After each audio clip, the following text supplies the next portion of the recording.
Karibu mtazamaji kwa awamu ya pili, kipindi cha Deka Deka viwanjani kikujia kwa runinga yako ya Riverside, tukiwa moja kwa moja kutoka Sages Hotel, ambapo leo tunakupakulia mautamu ya Spoti kutoka kwa hiyo hotel. Kwa hivyo ni mengi ambayo yatakuwa yanatendeka nchini Kenya. Kwa hivyo vile nilikwambia hapo awali ni kwamba tunajaribu kuzunguka ili kukutana na mashabiki waweze kutueleza wanahitaji nini. Hata mtazamaji pia unaweza wasiliana nami kwa ile mtandao ya kijamii ya Facebook, tumesema ni nahodha Dani Kaunda nao Deka Deka viwanjani, ama ile ya Riverside TV like, then unaweza sema kila ambacho ungependa tuweze kufanya kwa hiki kipindi, kwa sababu tunataka tuhakikisha kwamba tunafanya kila ambacho unapenda, si kile sisi unapenda, kwa sababu wewe ndiye boss wetu. Kwa hivyo kwa hii awamu ya pili mtazamaji, inaingia kwa upande wa moja kwa moja, inaingia Arsenali, na pia tuweze kujua ni kipi ambacho kinaendelea kati ya Mesut Ozil na kocha wa timu hiyo ambaye ni Mikel Arteta. Ni kwamba huyo kocha wa Arsenali Mikel Arteta, tangu kuteuliwa kuwa kocha wa ile klabu ya Arsenali Disemba, baada ya yule kocha wa awali Unai Emery kukosa kufanya vile klabu kinavyohitaji, ni kwamba huyu kocha ameweza kuleta matokeo mema kwa hiyo timu, lakini kuna tatizo ambalo limeweza kutendeka kati yake na Mesut Ozil ambaye anaitwa Mesut Mustafi Ozil. Mesut Mustafi ni majina yake, lakini babake ni Ozil. Kwa hivyo lakini jina linajulikana sana ni Ozil. Ni kama mchezaji huyu kwa wale makocha ambayo amekuwa hapo nyuma, ambaye ni Arsene Wenger ambaye sasa hivi ndiye anasimamia marifari duniani, naye huyu kocha Unai Emery, ni kwamba Ozil alikuwa anapewa nafasi kubwa sana ya kucheza, lakini tangu kuingia kwake Mikel Arteta ni kwamba Mesut Ozil hajapata ile nafasi, kwa sababu tangu ligi kuu ya Uingereza iweze kurejelewa ni kwamba Mesut Ozil hajapewa nafasi yoyote ya kucheza. Je, ni swala lipi ambalo linaendelea kati hawa? Ni kwamba Mikel Arteta aliweza kuzungumza kwa vile vyombo vya habari na kusema kwamba ule mfumo ambao anaotumia na wale wachezaji ambao anaitumia kwa sasa, ni kwamba mfumo auingiliani naye Mesut Ozil, huko Mesut Ozil akipewa nafasi ya kugura hiyo timu. Lakini Mesut Ozil ameweza kukataa kuondoka Arsenal. Je, ni lipi ambalo, hebu tuangalie ni lipi ambalo linafanya Mesut Ozil asiweze kuondoka timu ya Arsenal? Moja, huenda ikawa ni kama Mesut Ozil anaogopa ili akiondoka Arsenal huenda haezi ng'ara kama wachezaji wengine. Kwa mfano mchezaji kama Samir Nasri akiwa ile timu ya Arsenal alikuwa na ng'ara, lakini alipoondoka akaelekea Manchester City ni kwamba ile mchezo wake uliweza kushuka. Hadi sasa hivi huwezi jua Samir Nasri yako wapi, sababu mara ya mwisho alisikika alikuwa West Ham United, hadi saa hizi hajulikani. Tuangalie mchezaji mwingine ambaye alikuwa na ng'ara klabu ya Arsenal, tuangalie mchezaji Alex Sanchez. Alipoenda Manchester United ni kama mchezo wake uliweza kudhorora kabisa na hakuweza kung'ara ile Sanchez ambayo tulikuwa tunajua. Tuangalie mchezaji mwingine ambaye alikuwa beki Bakar Sagna, akiwa klabu ya Arsenal alikuwa nyota, lakini alipoenda klabu ya Manchester City mchezo wake uliweza kushuka. Kwa hivyo hadi kwa hivi sasa wale wachezaji ambao waliweza mchezaji sahihi bado hawaonekani, hawajulikani. Tuangalie mchezaji ambaye wa mwisho ni Mwafrika Emmanuel Adebayo, akiwa klabu ya Arsenal alikuwa nyota, lakini alipoenda klabu kama Manchester City, baadaye kaenda Tottenham, mchezo wake uliweza kushuka. Labda ndio swala ambalo linafanya huyo Mesut Ozil asiweze kuondoka kwa ile timu, kwa sababu akiangalia historia hapo nyuma ni kwamba wale wachezaji ambao wameondoka Arsenal ni kwamba mali wanaelekea hawaonyeshi yale matokeo mema, isipokuwa mchezaji mmoja Gnabry ambaye kwa sasa hivi anacheza klabu ya Bayern Munich, ndiye anaweza sema mchezaji ambaye amegura klabu ya Arsenal kwa uzuri na akaweza kung'ara. Kwa hivyo ni swala ambalo linafanya Mesut Ozil asiweze kuondoka ile timu ya Arsenal, kwa sababu mchezaji amesema sipocheza yeye bado atabaki hiyo timu, hata baada ya timu nyingi kutoa offer, ikiwa ni Manchester United, ni baadhi ya zile timu ambazo zilikuwa zimesema kwamba zinamhitaji. Lakini kwa sasa Mesut Ozil amesema haondoki, hata ingawa mkataba wake umebakisha mwaka moja. Je, baada ya mwaka moja ni lini litakuwa, ama ni mchezo ambao tuseme huyu kocha Mikel Arteta anajaribu kucheza ili baadaye aweze kumtumia Mesut Ozil? Ni swala ambalo alijapa, ni kwa sababu yale majina ilivyo kawaida kwamba ile mashindano ya Europa League wakati kocha Mikel Arteta alikuwa anapeleka ile orodha ya wachezaji ambao watakuwa akicheza, jina yake alikuwepo, na wakati alipeleka ile orodha ya ligi kuu ya Uingereza wale wachezaji ambao watakuwa wakicheza, pia jina la Mesut Ozil halikuwepo. Sasa ni swali, je, ni lipi ambalo linaendelea? Na mchezaji ameweza kunyima michuano mengi ili halieleweki. Kwa hivyo tutakuja kulipata baadaye tuweze kujua ni lipi ambalo litaendelea hapo mbele. Tukitoka hapo tunaingia upande wa Chelsea, ni kwamba kuna bado shida pia na hiyo klabu. N'Golo Kante ni mchezaji ambaye aliweza kuondoka ile klabu ya Leicester City baada ya Leicester City kuonyesha mchezo mzuri baada Chelsea kumuona na kumchukua, lakini kwa hivi sasa ni kwamba huyu mchezaji N'Golo Kante na kocha wa Chelsea Frank Lampard bado ni kama kuna tatizo. Kwanza hii wiki wameanza kuvurugana kwa sababu ile kocha Frank Lampard alikataa kumruhusu N'Golo Kante aweze kwenda harusi ya rafiki yake, na hapo nyuma kumekuwa na shida katika ile dressing room timu ya Chelsea. Sasa ni swali lipi ambalo linafanyika? Ni kwamba huyu coach Frank Lampard ni kocha ambaye tuseme ni mchanga, si kocha ambaye kubwa sana, na wale wachezaji anacheza nao ni kama umri unakaribiana. Sasa ni vile Lampard amekosa ile inaitwa ngozi katika timu yake, ama ni vile kwa sababu bado dressing room ya Chelsea kuna shida. Kuna baadhi ya wachezaji ambao ako na wachezaji wazuri, lakini hadi hivi sasa ni kwamba huyo kocha hajui nani wa kuchezesha wapi, hajui nani wa kuweka wapi. Kwa hivyo ni swala ambalo limefanya hiyo timu ya Chelsea kuwa nani haieleweki kwa hivi sasa, kwa sababu ni timu ambayo tunatarajia sasa hivi ingekuwa inasumbua, kuna vijana wadogo wenye kuna uwezo. Kwa hivyo tunangoja tuone lipi ambalo litafanyika. Kwa hivyo tazamia hilo jambo baadaye. Vipindi vya tabu vitakuwa tukiwapea kila kitu, ni kipi ambacho kinaendelea kwa hizi timu mbili. Makocha wadogo uwezo wanao, lakini ni kivipi, bado matokeo si yale ambayo tunatarajia. Kwa hivyo ni yale ambayo matukio yanaendelea huko. Kwa hivyo tukiachana na hayo yake mchezaji yeye ambaye ni Chelsea vile huko London, kwa sababu Chelsea mtazamaji wanatoka mtaa wa Fulham na pia ile Arsenal watoka ule mtaa wa Woolwich. Kwa hivyo ni yale Woolwich na Fulham, hivyo ndivyo kunaendelea. Nataka tuzame upande mwingine, ni kwamba ligi kuu ya Uingereza itaendelea weekend hii na pia ligi zingine. Kwa mtazamaji nitakupa nikikuonyesha vile ligi zitakavyoendelea. Kwa hivyo nakupa muda kama dakika moja waangalie ratiba ya ligi kuu ya Uingereza. Kwa hivyo nikiuguzia kiduchu tu zile mechi ambazo zitatarajiwa kuwa ngumu zaidi ni ile timu ya West Ham, samani timu ya Newcastle itakuwa ikicheza na ile timu ya Manchester United. Na hapa kwa Manchester United mtazamaji kuna shida, kwa sababu ikiwa Manchester United kwa sasa hivi wanashikia nafasi ya 16 na alama 3.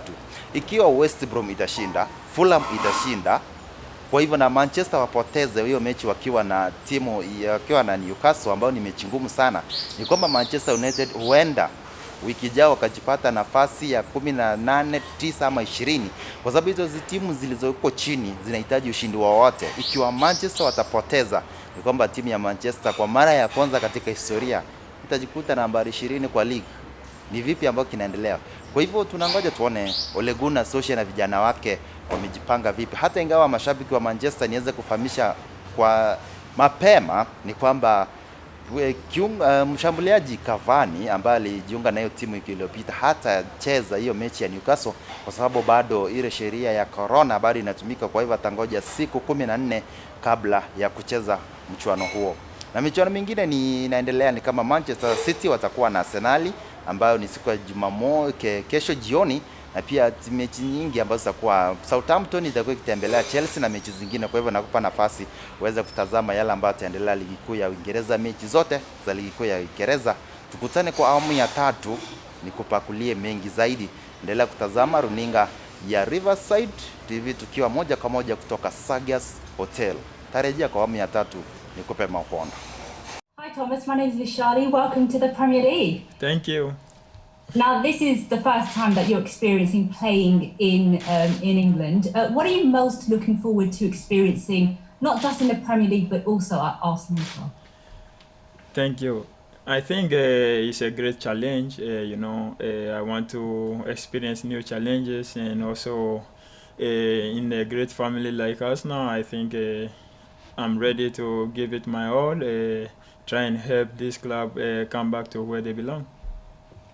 And you've played against English teams before, but how closely have you followed the Premier League before? Yeah, I've been watching Premier League since I was in Ghana, and I think most of my Ghanaian friends and most of people in Ghana, they only watch the Premier League and La Liga. And you've obviously joined at the age of 27, so what do you think you can achieve, and how much more do you think you can develop as a player here in England?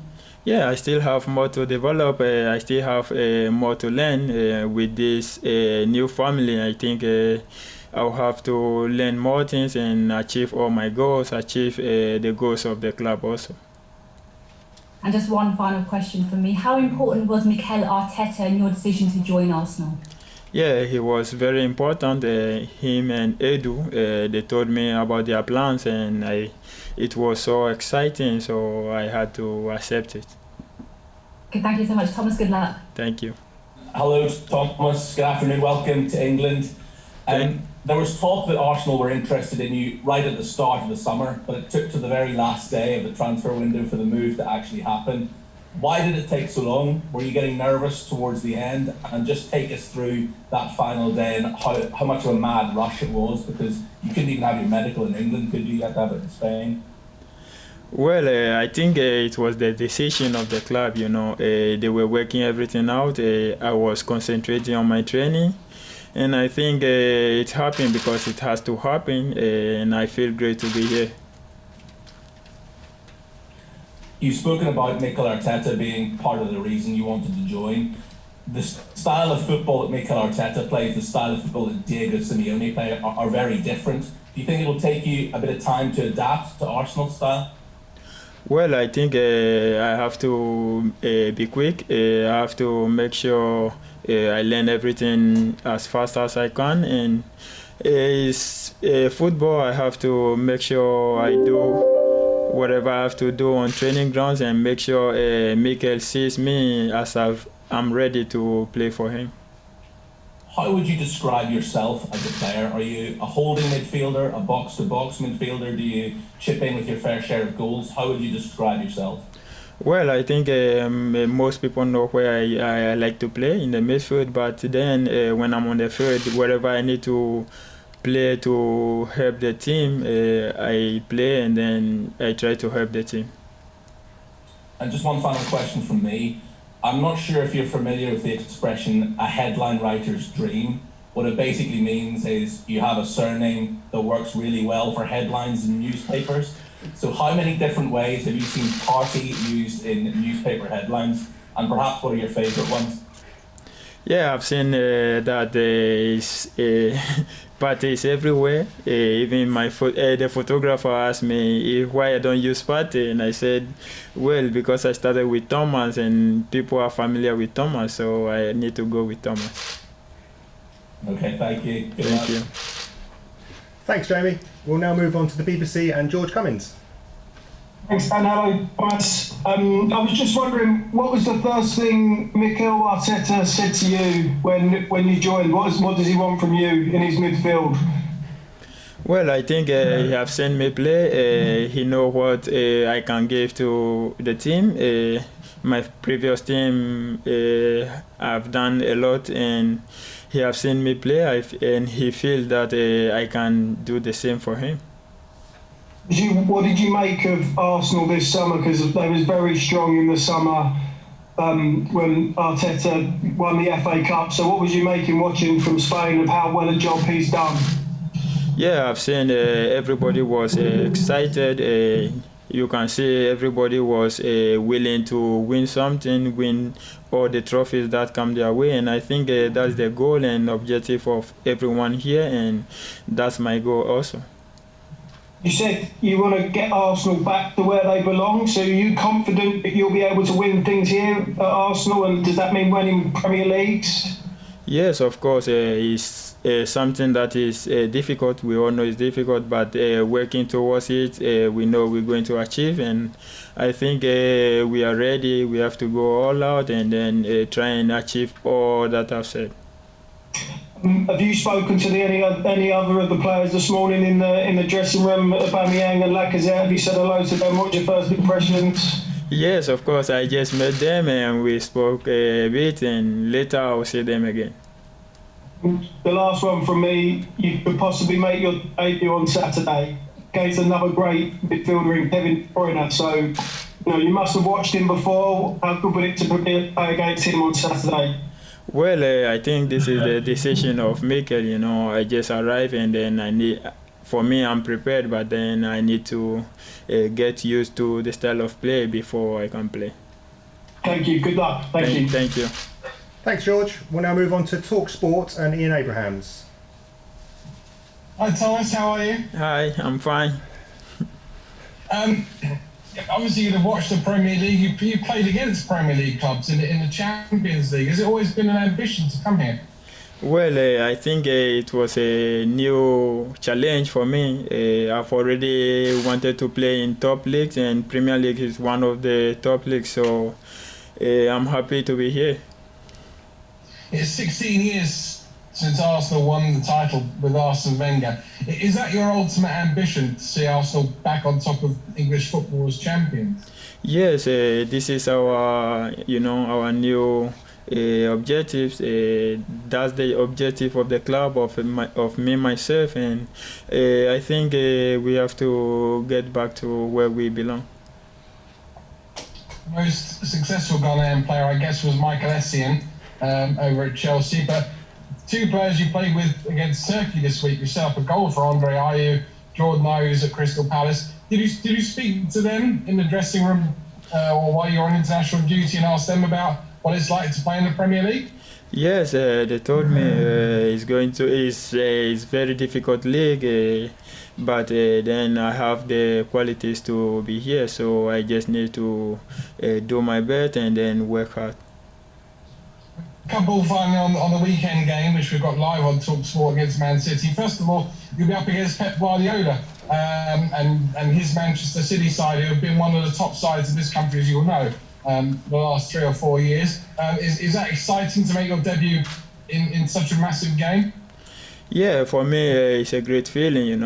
I like to play in the big matches, and well, it all depends on the coach, whether he want me to play today or not. It depends on him, but I need to get used to the squad and then train with them before we see what will happen. Finally, can you just explain the pressure on you now? Because you've been in La Liga, which is one of the top leagues, but we always say over here that the Premier League is the best league in the world. So what sort of pressure is there on you, and how much can you improve your game? I already think you're a terrific footballer. Well, I think there's no pressure on me. I like to challenge. I like new challenges, as I said. And well, all is about learning fast, learning quick, how it goes. And, you just get used to it and everything works.